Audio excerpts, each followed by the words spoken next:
Welcome to सार्थक classes. सार्थक classes के ऑनलाइन प्लेटफॉर्म में आप सभी का स्वागत है। देखिए, आज हम लोग हिस्ट्री में पढ़ने जा रहे हैं। हिस्ट्री में हम लोग इसके टॉपिक में पढ़े थे, सिंधु घाटी सभ्यता टॉपिक मेरा चल रहा था। 2 लेक्चर हो चुका है हिस्ट्री में, इतिहास में। अब देखिए, हम लोग इसमें पढ़ने जा रहे हैं। पहले हम लोग बहुत कुछ इसमें सीख लिए थे कि मेन साइट कहाँ है, मैप से इसके बारे में जान लिए थे। पिछला वीडियो में आप लोग, इसके पिछला वीडियो में मैप से हम लोग बताए थे इसका साइट कहाँ कहाँ पे है। अब देखिए, हम लोग सिंधु घाटी सभ्यता को कैसे इसको पढ़ा जाता है। थोड़ा बहुत लोग मेंस का भी तैयारी करते हैं, तो इसके व्यू से हम बता दे रहे हैं थोड़ा आप लोग के सामने कि देखिए, कोई भी टॉपिक हो हिस्ट्री का, इतिहास का, तो उसको पढ़ने के लिए आपको किसी भी चीज़ों को तोड़ के पढ़ना चाहिए। तोड़ के कहने का मतलब क्या है, उसको डिवाइड करके अलग अलग भाग में डिवाइड किया जाता है। तो जैसे आपका है, पहला देखिए हिस्ट्री है, तो हम लोग इसको ऐसे पढ़ते हैं। जैसे देखिए, इसमें 5 फैक्टर इम्पॉर्टेंट है। 5 फैक्टर कहने का मतलब, पहला होता है आपका सामाजिक। ये पूरा हिस्ट्री जो चीज़ है, इसको कितने टाइप में पढ़ेंगे, कितने खंडों में विभाजित करेंगे, तो 5 खंडों में इसको विभाजित करेंगे। जैसे देखिए, मेरा सामाजिक, इसमें पढ़ेंगे सामाजिक चीज़ों के बारे में। सामाजिक चीज़ों के बारे में कहने का मतलब है कि समाज के बारे में पढ़ेंगे। उसमें महिला की स्थिति, परिवार का स्थिति, ये सब जो समाज में चीज़ आता है उसके बारे में। फिर आपका राजनीतिक है, राजनीतिक में पॉलिटिकल चीज़ है।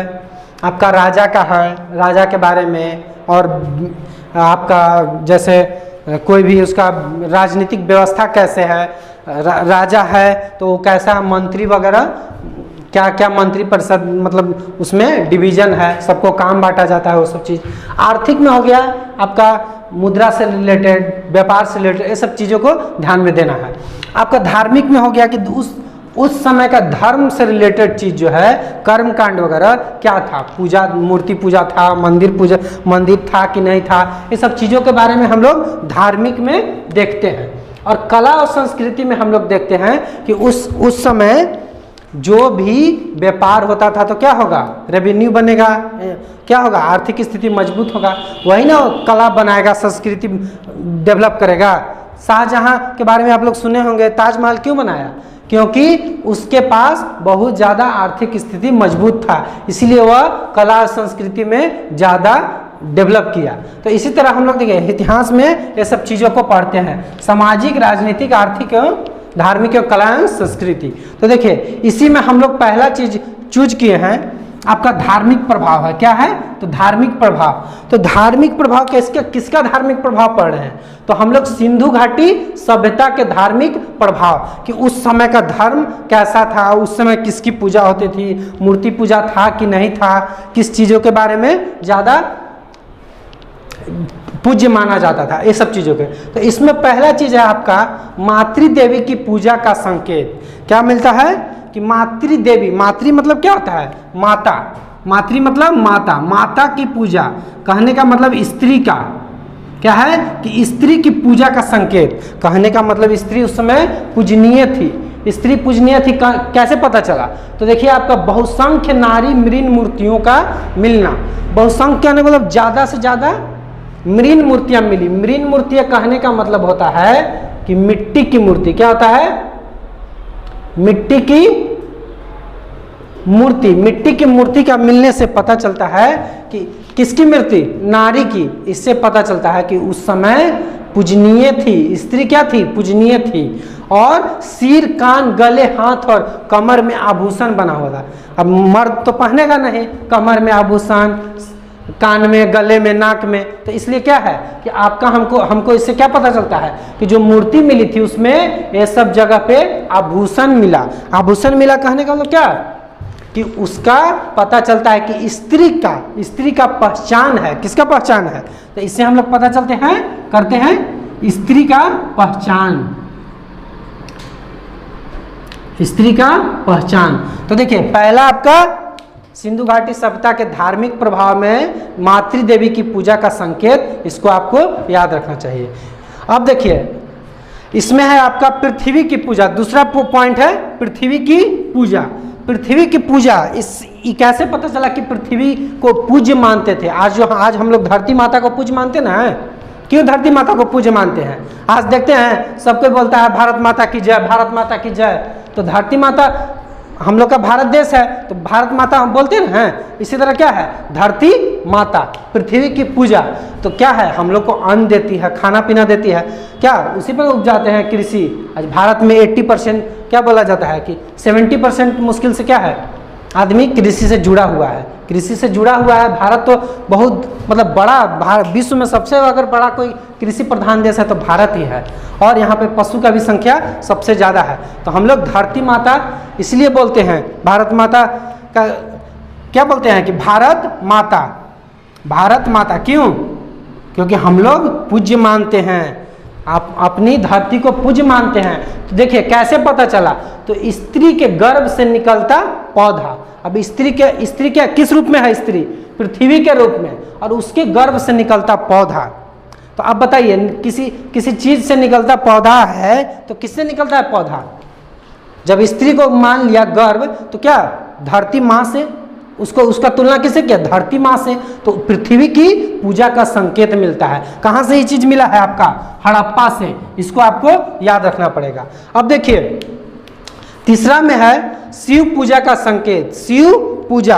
अब देखिए शिव के आकृति के जैसा एक शिव भगवान के, पहले तो कोई नहीं जानता था कि शिव भगवान है या कौन है, तो क्या कैसे पता करेंगे? तो देखिए इसमें आपका ऐसा मृण मूर्ति, मिट्टी का मूर्ति जो मिला, उसमें त्रिशूल में सांप था। क्या था? त्रिशूल में सांप। और इसमें त्रिशूल भी मिला और इसमें सांप का कुछ आकृति जैसा कुछ मिला। अब देखिए इसके राइट हैंड साइड में हाथी और बाघ का, ये पूछता है कि राइट हैंड साइड में क्या क्या था? तो हाथी और बाघ, और लेफ्ट हैंड साइड में क्या है? Right and left. ये तो समझ रहे होंगे आप लोग। तो देखिए इसमें भैंसा का चित्र मिला है और गैंडा का चित्र मिला है। क्या मिला है? भैंसा और गैंडा का, और नीचे में हिरण का आकृति बना हुआ मिला है। तो इससे क्या पता चलता है कि पशुप्रिय मूर्ति था। उसके आगे में क्या है कि सब पशु का चित्र बना है। अब पूछता है इसमें अलग अलग डिफाइन करके कि लेफ्ट में कौन है, राइट में कौन है। तो इस त्रिशूल से पता चलता है, बोलता है हिस्टोरियन जो रिसर्च करते हैं, उस बुक लिखते हैं, तो उससे समझते हैं कि त्रिशूल जो है उससे शिव पूजा का संकेत मिलता है कि शिव का पूजा होता होगा, इसके वजह से बोला जाता है। अब देखिए यहाँ पे पशु पूजा। अब चौथा नंबर क्या है मेरा? पशु पूजा। तो पशु पूजा क्यों बोला गया? तो देखिए पशु उस समय मतलब पूजनीय था। तो अब इसके बारे में कैसे पता चला? तो मोहर पर पशु की आकृति क्या है? पशु की आकृति बहुत ही फेमस क्वेश्चन है कि किन किन जानवर का मोहर पर आकृति था।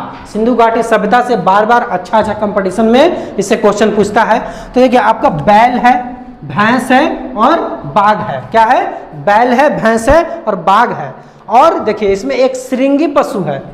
देखिए पहला एक श्रृंगी पशु। अब एक श्रृंगी मतलब क्या हुआ कि एक सिंह वाला, यहां हम लिख देते हैं आपके, एक सिंह वाला, एक सिंह वाला। हमको भी पहले नहीं पता था कि एक श्रृंगी पशु क्या होता है। एक हम अचानक फिल्म देखने चले गए, मोहनजोदड़ो, ऋतिक रोशन के मूवी था। तो क्या हुआ कि देखिए अरे लास्ट में दिखाया गया सीन ऐसे करके एक सिंह वाला पशु था। तब हम देखे कि अरे यार यही पशु के बारे में उसमें किताब में पढ़ा गया है। समझ गए? तो ये आपका एक श्रृंगी, तो क्या लास्ट में मूवी में आप लोग देखिएगा कि उसमें क्या है कि एक श्रृंगी पशु पूजनीय दिखाया गया है। वहाँ पे जाके उसको प्रणाम वगैरह करता है लास्ट में। अब याद नहीं उतना, हमको बहुत पहले देखे होंगे। तो एक श्रृंगी पशु, एक सिंह वाला, और मोहर पर पशु की आकृति जैसे बैल, भैंस और बाघ का चित्र बना हुआ है। तो इसका मतलब क्या है कि उस समय पूजनीय था। भला ही पूजा ना हो, लेकिन अगर किसी चीज़ का आप आज देखिए किसका मोहर पे आकृति होता है, बताइए आप लोग किसका होगा? मोहर पर आकृति होगा। आज बनाते हैं, मान के चलिए स्टैचू ऑफ यूनिटी बना, सरदार वल्लभ भाई पटेल का, महात्मा गांधी का। तो सिक्के पर नहीं देखते हम लोग कि क्या होता है कि बना होता है उनका मूर्ति ऐसे, हाँ खड़ा सा मूर्ति है। तो उससे क्या हम लोग पता करते हैं कि हाँ भाई पूजनीय है उस समय। इसीलिए इस चीज से क्या पता चलता है कि पशु का पूजनीय है, पशु का पूजा का संकेत मिलता है। कंसेप्ट क्लियर हो गया यहाँ पे? अब देखिए अब यहाँ पे एक 5वां नंबर पे है अग्निवेदिका। अग्निवेदिका मिलना, कहने का मतलब अग्निवेदिका का मिलने से क्या मतलब है कि अग्नि का पूजा होता होगा। अब मान के चलिए अग्निवेदिका मिला, लोथल की अग्निवेदिका में राख क्या मिला है, लोथल से मिला। ये भी पूछा है, VVI क्वेश्चन है कि लोथल से अग्निवेदिका में राख मिला है। तो कैसा चीज है, धार्मिक प्रभाव में पढ़ रहे हैं तो कहाँ से मिला, अग्निवेदिका में राख। इसका मतलब है कि अगर हवन वगैरह होता ना है, देखे होंगे आप लोग कि आजकल गांव वगैरह में क्या होता है, शहर में भी सब सरस्वती पूजा में तो हम लोग करते ही हैं जी। तो सरस्वती पूजा या जो हो तो हवन करते हो, ओम भूर्भुवः डाल दिए, पंडित जी के यहाँ डाल दिए और अग्निवेदिका में रखते। कहने का मतलब है यहाँ पे आग का माने अग्नि में पूजा होता था। कहने का मतलब कर्मकांड है एक तरह से। आप लोग वैदिक काल में कर्मकांड को और अच्छे से पढ़िएगा तो अग्निवेदिका में राख का मिलना ऐसा प्रतीत होता है। अब देखिए पूर्व जन्म के संकेत का भी है। देखिए इसकी सब क्या है, धार्मिक चीजों में आएगा। पूर्व जन्म क्या बोलता है कि अरे मरवा तो बनवा कुत्ता बिल्ली में है, यही सब चीज है। यहाँ भी यही है कि मरवा तो कुत्ता बिल्ली में बनवा जन्म होतवा। तो देखिए कैसे पता चला, तो 100 के साथ आभूषण एवं बर्तन बनाया गया। मतलब क्या पाया गया, 100 के साथ आभूषण एवं बर्तन मिला। यहाँ पे हम लिख देते हैं 100 के साथ आभूषण एवं बर्तन मिला। अब बताइए 100 के साथ आभूषण एवं बर्तन कौन रखेगा। इसका मतलब है कि उस समय के उस काल के व्यक्ति को पहले से अनुमान होगा या लगता होगा कि वो व्यक्ति का पूर्व जन्म हो सकता है। इसीलिए ना आभूषण रखेगा, बर्तन रखेगा कि मरेगा तो खाए बनाएगा और खाएगा, है कि नहीं। मरेगा तो क्या होगा, आभूषण पहनेगा, गहना गुड़िया पहनेगा, बर्तन रख दिया कि चलो भाई मरने के बाद आपका अगला जन्म में इसका यूज कर सकते हैं। तो इसीलिए इससे क्या पता चलता है कि पूर्व जन्म के संकेत है। तो देखिए ये सब चीज क्या है, धार्मिक प्रभाव है टोटल सिंधु घाटी सभ्यता के। ये सब क्वेश्चन है, आपको मेंस व्यू से भी बहुत है और पीटी व्यू से भी बहुत है। ये वाला क्वेश्चन तो बहुत पूछता है, लोथल से अग्निवेदिका में राख। तो ये सब चीजों को समझना है और ये 5 चीजों को ध्यान में रखिएगा कि हर चीज का 5 चीज होता है। तो इसको ऐसे पढ़ा जाता है, ठीक है। आप लोग स्क्रीनशॉट ले लीजिए इसका, अब बाकी याद कर लीजिएगा।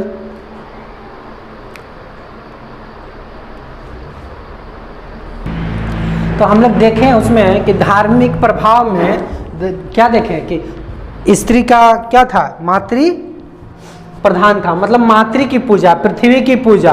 और क्या देखें हम लोग कि उसमें पशु की पूजा मोहर पे, इससे हम लोग को पता चलता है कि मोहर पे पशु के मतलब क्या है कि पशु के पूजा है। तो क्या था, मेरा धार्मिक प्रभाव था, सिंधु घाटी सभ्यता का धार्मिक प्रभाव। अब देखिए हम लोग इसके बारे में आगे बढ़ते हैं और देखते हैं सिंधु घाटी सभ्यता का सामाजिक प्रभाव, कि इसका सामाजिक प्रभाव कैसा था, मतलब समाज के बारे में, उसके बारे में देखते हैं। तो पहला हम इसमें टॉपिक देख रहे हैं आपके सामने कि समाज जो था हमारा मातृ प्रधान था। मातृ प्रधान समाज क्या था, मातृ प्रधान समाज। कहने का मतलब मातृ प्रधान मतलब मातृ सत्तात्मक, मतलब जो स्त्री है उसका क्या होगा, बोलबाला होगा। क्या होगा, स्त्री जो है उसका बोलबाला होगा, मतलब उसका ही सत्तात्मक होगा, मातृ सत्तात्मक। कहने का मतलब है कि उसका ज़्यादा आपका श्रेय होगा। आज हमारा समाज कैसा है, लगभग आज हमारा समाज पितृसत्तात्मक है। जहाँ पे आप देखिए हर जगह, तो फैमिली में भी, परिवार में भी, तो क्या है, पुरुष का वर्चस्व है।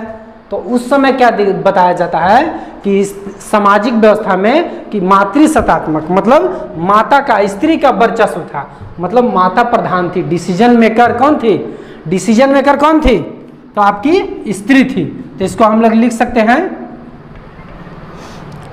सॉरी मार्कर खराब हो गया, इसको हम लोग लिख सकते हैं डिसीजन मेकर। डिसीजन मेकर न देखे थे जी, डिसीजन मेकर बन गई थी बिहार में राबड़ी देवी, वही चीज ना है।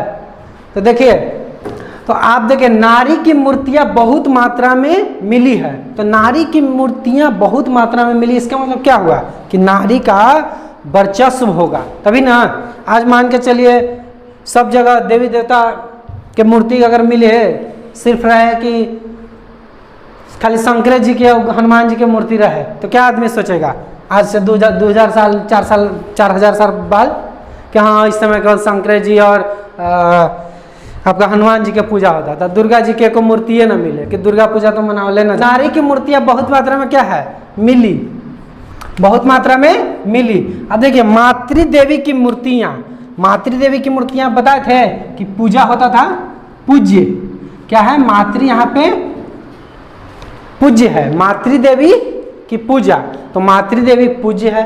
और देखिए मोहर पर नारी की आकृति है, मूर्ति है, सॉरी मोहर पर नारी की मूर्ति या मुहर बोल दीजिए, नारी की मूर्ति बोल दीजिए या चित्र बोल दीजिए, मूर्ति बोलिए या चित्र बोलिए। इससे क्या पता चलता है कि इस समय का जो समाज था मातृ सत्तात्मक या मातृ प्रधान था। तो इसका मतलब क्या हम समझे कि इस समय मातृ प्रधान था। लेकिन यहाँ पे हम एक चीज लिखे हैं नोट में कि यहाँ पे सती प्रथा का भी प्रमाण मिलता है। क्या मिलता है? सती प्रथा का भी। तो कैसे सती प्रथा का प्रमाण मिलेगा? तो एक साथ 100 मतलब जो लाश वगैरह होता ना है, तो क्या है एक साथ मतलब स्त्री का और पुरुष का एक साथ दोनों का लाश वगैरह मिला, तो उससे क्या समझेगा आदमी कि हाँ भाई पुरुष मरता होगा तो स्त्री का साथ में दफना दिया जाता होगा। तो यहाँ से सती प्रथा का प्रमाण लोथल से आपका मिला है। तो यही इसका क्या है, एक तरह से डिमेरिट हो गया। डिमेरिट मतलब क्या, कमी हो गया कि हाँ भाई मातृ का प्रधान तो है लेकिन यहाँ सती प्रथा है। अब सती प्रथा में तो बताने का चीज़ नहीं है। सती प्रथा क्या है कि एक तरह से महिला को क्या अत्याचार के रूप में दिखाया गया है। तो उसको दूर कौन किए थे? राजा राम मोहन राय। ये सब आप आगे पढ़िएगा हिस्ट्री में। 1829 ईस्वी में लॉर्ड विलियम बेंटिक कानून बनाए थे, इसके बारे में आप याद रखिएगा। तो सती प्रथा था, इसीलिए मातृ सत्तात्मक में थोड़ा सा कमी दिखा है। अब देखिए इसके बारे में हम आगे बढ़ते हैं। तो समाज हमारा 4 वर्ग में विभाजित था। 4 वर्ग कहने का मतलब क्या है कि 4 भाग में विभाजित था। तो पहला इसमें देखते हैं कि विद्वान था। क्या था? विद्वान, जिसको बोलते हैं पुरोहित। पुरोहित कहने का मतलब वो ज्ञानी था, जानता था हर चीज़ों के बारे में, तो उसको विद्वान बोला गया। योद्धा वर्ग भी था, मतलब शासक वर्ग भी था। जो योद्धा कहने का मतलब क्या है? जो युद्ध लड़ता होगा। अब वही नहीं युद्ध लड़ेगा तो शासक बनेगा जी, हैं? अब हम करेंगे काम हलवाई के, अब बन जाएंगे राजा? नहीं ना बन सकते हैं। तो उस समय क्या था? जो युद्ध लड़ता था। अब आप लोग को तो पता ही होगा कि पहले क्या था कि राजा जो युद्ध जीतता था वही ज़्यादा बनता था, तो इसलिए योद्धा वर्ग शासक होता था। अब देखिए व्यापारी हुआ। अब व्यापारी यहाँ पे प्रभावी वर्ग था। क्या था? व्यापारी आपका प्रभावी वर्ग था। तो इसका मतलब हुआ कि व्यापार ज़्यादा होता होगा। क्या होता होगा? व्यापार ज़्यादा होता होगा। और प्रभाव इसी का था। तो मतलब घर जो बनता है, क्या बनता है? घर जो बनता है वो क्या बनता है? बड़ा बड़ा घर है, महल जैसा घर है। तो उससे क्या पता चलता है कि यहाँ पे ज़्यादा बिजनेस हुआ, ज़्यादा आर्थिक स्थिति मजबूत था, तभी ना व्यापारी वर्ग का विकास हुआ। तो इसीलिए सिंधु घाटी सभ्यता में सबसे ज़्यादा प्रभावी वर्ग कोई है तो आपका व्यापारी है। और इसमें शिल्पी भी था और श्रमिक। बोलिए शिल्पी कहने का मतलब आपका हो गया कोई काम हुआ छोटा मोटा, वो सब शिल्पी न कहलाता है। श्रमिक वगैरह हुआ, घर बनेगा तो सब कोई थोड़ी बना देगा, श्रमिक भी लगेगा, मजदूर लगेगा। तो ये सब 4 भागों में बटा हुआ था, विद्वान, योद्धा, व्यापारी, शिल्पी। अब जैसे इसमें क्वेश्चन पूछ सकता है आपको, 4 ऑप्शन दे देगा और पूछा भी है बहुत बार कि सिंधु घाटी सभ्यता में जो वर्ग थे कौन कौन थे, तो ये चारों दे देगा। फिर दे देगा इसमें से एक और हटा के दे देगा। जैसे ऑप्शन में दिया था एक बार, वैदिक काल में आप लोग पढ़िएगा जाके कि ब्राह्मण, क्षत्रिय, वैश्य और शूद्र 4 वर्ग। तो वहाँ भी ऑप्शन उसमें से एक निकाल के इसमें डाल देगा और आपको चूज करना रहेगा कि सिंधु घाटी सभ्यता के कौन सा नहीं है। तो इसको याद रखिएगा चारों सिलसिलेवार ढंग से। लेकिन अब देखिए यहाँ पे आगे चीज बता रहे हैं कि लेकिन मकान के आधार पर 3 भागों में बटा हुआ था। क्या था? मकान के आधार पर 3 भागों में, उच्च, मध्यम और निम्न। उच्च, मध्यम और निम्न। अब जैसे मकान कहने का मतलब है कि देखा गया वहाँ पे सिंधु घाटी सभ्यता में कि जिसका बड़ा बड़ा मकान है तो उसको क्या बोलेंगे कि उच्च वर्ग के लोग हैं।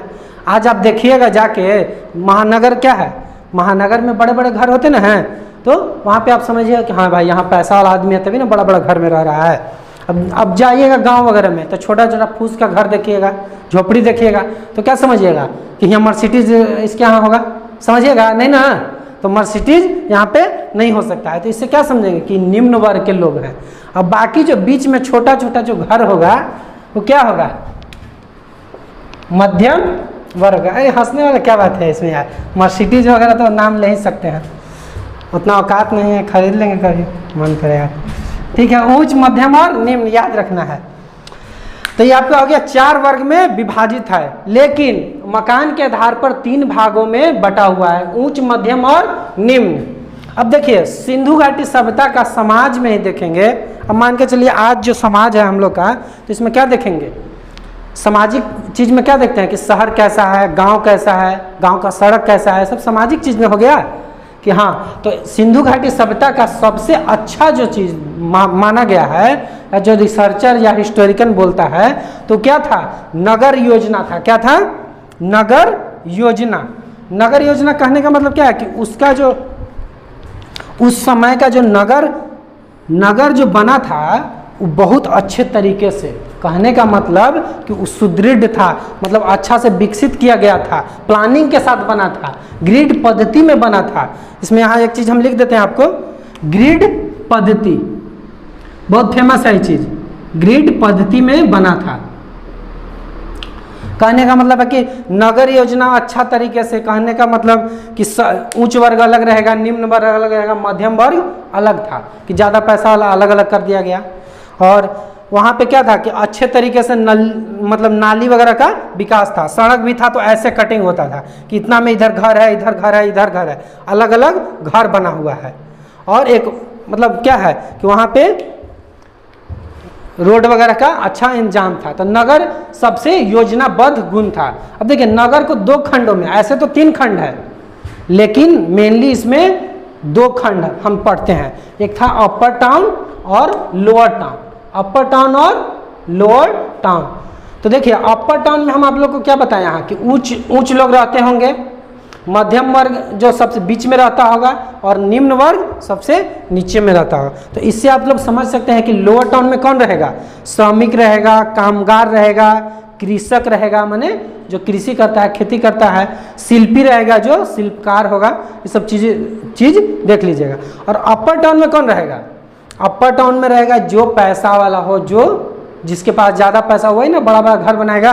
तो देखिए आपका पुरोहित वगैरह हो, शासक हो, व्यवसायी हो, क्या हो, पुरोहित, शासक और व्यवसायी हो, ये लोग के पास क्या था, आर्थिक स्थिति था, सत्ता था, पैसा था, तो क्या बनेगा, अपर टाउन में रहेगा, अपना अलग अच्छा उत्कृष्ट घर बनाएगा। अब देखिए इसको क्या किया गया, कहीं कहीं एक ही प्राचीर, इसको क्या बोला गया है, प्राचीर बोला गया है, कहीं कहीं एक ही प्राचीर में दोनों टाउन को घेर दिया जाता था। क्या किया जाता था, दोनों टाउन को घेर दिया जाता था। इससे पता चलता है कि सुरक्षा के लिए प्राचीर किस लिए देंगे, आज जो बाउंड्री है ना, सुने थे कि पाकिस्तान के और भारत के बीच में बाउंड्री, राजनाथ सिंह बोले थे कि बाउंड्री बना देंगे, किस लिए बोले थे कि कोई इधर से उधर नहीं चला जाए, है कि नहीं, इसीलिए प्राचीर बनाता था सुरक्षा के लिए। किस दृष्टि से, सुरक्षा के दृष्टि से प्राचीर बनाता था, बाउंड्री कर सकते हैं इसको, और कुछ नहीं ज़्यादा। देखिए यहाँ पे हम एक चीज़ बताएं, लोअर टाउन में श्रमिक था, कामगार था, कृषक था, शिल्पी था। नोट मतलब नहीं, अब नोट मत समझ लीजिएगा कोई, नोट नहीं यहाँ है, तो लोहार नहीं था। अब हम लोग तो इसके बारे में थोड़ा चर्चा करेंगे आगे, लोहार क्यों नहीं था भाई, तो लोहा का जो खोज हुआ हम लोग देखे हैं कि वैदिक काल में हुआ। हम लोग तो कांस्य युग पढ़े हैं, अरे हरा सिंधु घाटी सभ्यता को क्या बोलते हैं भाई, कांस्युगीन बोलते ना है, कांस्युगीन। तो कांसा किससे बनता है, तांबा और टीन से। तो तांबा और टीन में तो लोहा है नहीं, लोहा का उस समय क्या हुआ, खोज नहीं हुआ था। तो क्या लोहार को अगर मान के चलिए ऑप्शन में दे देगा कि लोअर टाउन में कौन रहता, तो लोहार रहेगा तो मार दीजिएगा, नहीं ना मारेगा, तो लोहार को नहीं मारना है, क्योंकि इसका खोज वैदिक काल में हुआ है, इसीलिए लोहार का नहीं करेंगे। अब देखिए इतना तो हो गया क्लियर। अब देखिए ये जो हम बताएं प्राचीर था, यहाँ पे अपर टाउन लोअर टाउन तीन चीज भी है कहीं कहीं कहीं पे, जैसे मिडिल टाउन भी कहीं पे है। क्या है? मिडिल टाउन भी कहीं पे है लेकिन सब जगह नहीं है। तो देखिए मिडिल टाउन कहाँ है, तो धौलावीरा से ही मिडिल टाउन मिला है। धौलावीरा कहाँ पड़ता है, तो ये आपका गुजरात में है। तो यहाँ पे तीनों मतलब क्या था, अपर टाउन भी था, अपर टाउन भी था और लोअर टाउन भी था और मिडिल टाउन भी था। तो यही देखिए धौलावीरा के हमारे पीएम मोदी साहब बात करते हैं कि धौलावीरा बनाएंगे, धौलावीरा गुजरात में। तो देखिए अभी पता नहीं बना कि हम तो गए नहीं हैं गुजरात, लेकिन अब आप लोग देखिएगा बन गया होगा शायद, हम तो बिजी रहते हैं थोड़ा। तो सिर्फ धौलावीरा से ही मिडिल टाउन मिला है। तो उनका ड्रीम प्रोजेक्ट है, ड्रीम प्रोजेक्ट है मोदी साहब का, अब पता नहीं बना कि नहीं। तो धौलावीरा से ही मिडिल टाउन मिला है। अब देखिए उस समय जो नगर योजना था तो टोटल 7 नगर थे। क्या थे? टोटल 7 नगर थे। तो ये पूछता है बार बार अब इतना सारा साइड में तो क्या सब नगर है? नहीं ना। तो बहुत सारा छोटा नगर था और बहुत सारा बड़ा नगर था। तो मेनली मुख्यतः बड़े नगर, बड़े 7 नगर, इसको बड़े लिख दीजिए। बड़े 7 नगर में देखिए क्या है इसका ट्रिक, हम कब घर चले। क्या है? हम कब घर चले। तो देखिए ह से हड़प्पा, म से मोहनजोदड़ो, क से कालीबंगा, ब से बनवाली, घ से घगर नहीं बोलना है, घगर तो नदी है, इसको घर से ध बोलेंगे। तो धौलावीरा, च से चन्हुद्रो, ल से लोथल। और बहुत ही भी आई है, मतलब एकदम पूछता है ये कि हाँ भाई, क्वेश्चन एकदम बना देगा कि बताइए कि 4 गो नगर या मुख्यतः 4 नगर पूछ देगा कि हाँ कौन कौन नगर है, और उसमें एगो नहीं दे देगा। तो इसमें से कोई भी ऑप्शन नहीं रहेगा ना तो उसको मार दीजिएगा, आपका एकदम 100% सही है। तो कौन कौन है? हम कब घर चले। तो हड़प्पा, मोहनजोदड़ो, कालीबंगा, बनवाली, धौलावीरा, चन्हुद्रो और लोथल। अभी हम बता चुके हैं इसके बारे में, डिस्कस ज़्यादा नहीं करेंगे कि सब कहाँ कहाँ पड़ता है, आप लोग देख लीजिएगा। और इसमें हो गया, आप लोग स्क्रीनशॉट ले लीजिए अच्छे से।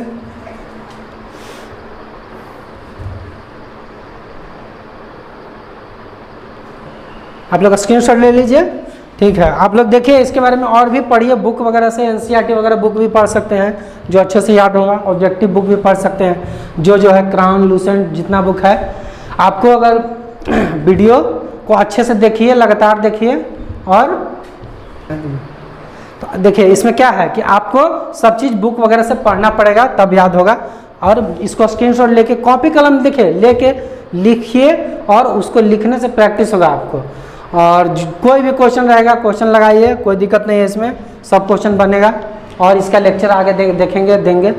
और आप लोग अच्छा लगे तो लाइक कीजिए, लाइक ज़रूर करिए, तब ना हम लोग बहुत मेहनत कर रहे हैं। और इसको सब्सक्राइब कीजिए, शेयर कीजिए जितना शेयर कर सकते हैं, क्योंकि हम लोग शेयर नहीं कीजिएगा आप लोग तो हम लोग का मेहनत भी लगा कि क्यों बना रहे हैं, फिर हम लोग वीडियो बनाना भी बंद कर देंगे अगर नहीं आप लोग अच्छा से पसंद नहीं करिएगा। तो इसको like and subscribe and share कीजिए। बाकी ठीक है, जय हिंद।